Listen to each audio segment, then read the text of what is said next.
Hello everyone, আসসালামু আলাইকুম। তোমরা সবাই কেমন আছো? আশা করছি তোমরা সবাই খুব ভালো আছো, আর আমিও আল্লাহর রহমতে অনেক ভালো আছি। চলো তোমাদের সাথে নিয়ে আজকে নতুন একটা ব্লগ শুরু করছি। আশা করছি তোমাদের ব্লগটা ভালো লাগবে।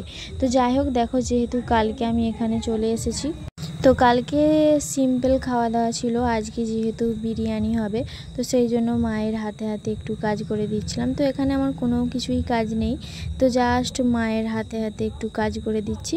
তো সেই জন্য দেখো চিকেনটা, আজকে চিকেন বিরিয়ানি হবে, তো তার জন্য আদা রসুন পেঁয়াজ এগুলো সব আমি ছিলে নিচ্ছি।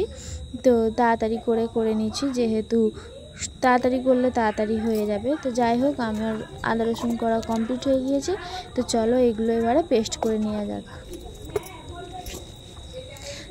তো মিক্সি উঠে মানুষের এতটাই সুবিধে হয়েছে যে মানুষ এখন শিলনোড়ায় বাটি করা ছেড়ে দিয়েছে।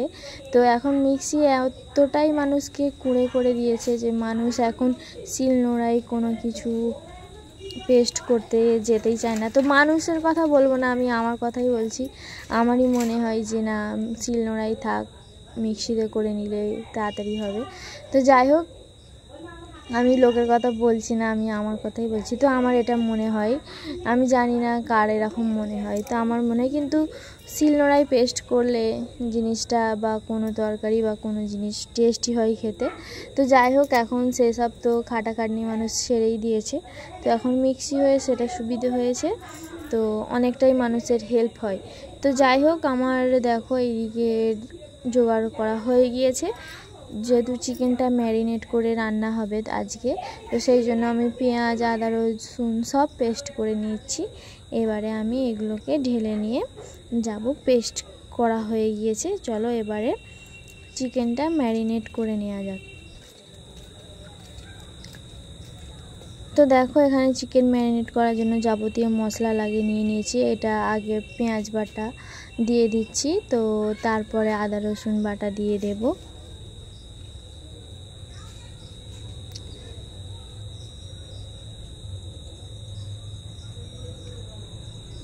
তো দেখো, আদা রসুন পেস্টটাও দিয়ে দিয়েছি। তো এবারে যা মশলা আমি আগে থেকে ঢেলে রেখেছিলাম, তো দেখো দিয়ে দিলাম হলুদ গুঁড়ো, লঙ্কা গুঁড়ো, গোলমরিচ গুঁড়ো, গরম মশলা গুঁড়ো, লবণ সবই দিয়ে দিয়েছি। তো চিকেনটা এবারে হালকা করে, যেহেতু চিকেনটা যতই তুমি যেরকমভাবেই রান্না করো না কেন চিকেনটা একটু সাদা হয়ে থাকে, তো সেই জন্য হালকা পরিমাণে একটু জাফরাং দিয়ে দিলাম। তো দিয়ে এবারে তেল দিয়ে দিচ্ছি। তো দিয়ে এবারে এইগুলোকে ভালো করে মিক্সড করে নেব। তো দেখো, এইগুলোকে ভালো করে আমি ম্যারিনেট করে নিচ্ছি। তো এইভাবে চিকেনটা রান্না করলে আমার মনে হয় খেতে টেস্টি হয়। তো এইভাবে আধ ঘন্টার মতন আমি ম্যারিনেট করে রেখে দিয়ে এই চিকেনটাই আবার আমি তেলে ভেজে নিয়ে তারপরে ওই মশলাতেই রান্নাটা করব।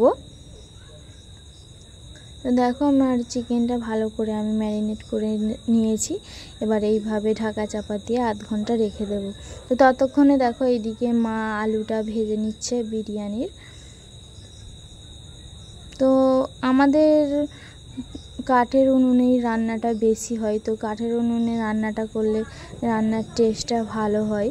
তো সেই জন্যই কাঠের উনুনে রান্নাটা হচ্ছে। তো দেখো, আলুটা ভাজা হয়ে গিয়েছে। এবারে চিকেনটা আমি ভেজে নিচ্ছি। তো ওই ম্যারিনেট করা চিকেনটাই আমি ভেজে নিচ্ছি। তো তারপরে যা মশলা ছিল ওই মশলাই গরম তেলে, আবার এই তেলেই এরপরে তেল দিয়ে আমি ভালো করে আবার মশলাটাকে কষিয়ে নেব। তো দেখো, এবারে সেই তেলেতেই আমি সেই আগের পেঁয়াজ রসুন বাটা যেটা ছিল সেটা দিয়ে এবারে ভালো মতন কষিয়ে নেব। তো দেখো, চিকেনটা ভেজে আমি এখানে রেখে দিয়েছি, আর ওদিকে আমার চিকেনের মশলা কষানো হয়ে গিয়েছে। এবার চিকেনটা দিয়ে দিলাম,